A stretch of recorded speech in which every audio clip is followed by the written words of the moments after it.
सर्वांना श्री स्वामी समर्थ. तर आज प्रदोष व्रत होता, त्याच्यामुळे छान अशी सकाळी सुंदर अशी देवपूजा वगैरे करून घेतली.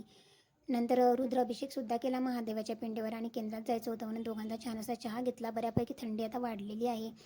चहा वगैरे घेऊन झाला आणि नंतर आज माझा उपवास होता, त्याच्यामुळे स्वयंपाकाची काही जास्त घाई नव्हती. नंतर आहोंना विचारलं तर आहो बोलले मला खिचडी कर. माऊंसाठी ते थोडंसं तेल घेतलं, छोट्या कुकरमध्ये जिरं मोहरीची फोडणी दिली, थोडंसं लसूण, 2 मिरच्या, छोटासा आलू, शेंगदाणे, नंतर कांदा वगैरे छोटासा चिरून टाकला, कारण आहोंसाठी होती म्हटल्यावर थोडीशीच खिचडी करायची होती.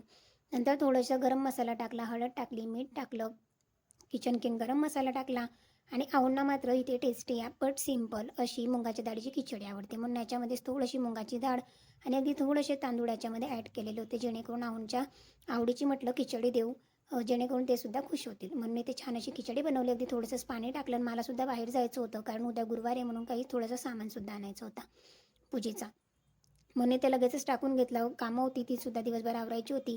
जोपर्यंत खिचडी झाली ना तोपर्यंत आहोंना इथे मुसळी दिली, त्याच्यामध्ये थोडंसं दूध टाकलं, जेणेकरून प्रोटीन नसते, दिवसभर भूक लागत नाही आणि टिफिन होईपर्यंत. तर असा होता माझा आजचा दिवस. थँक्यू.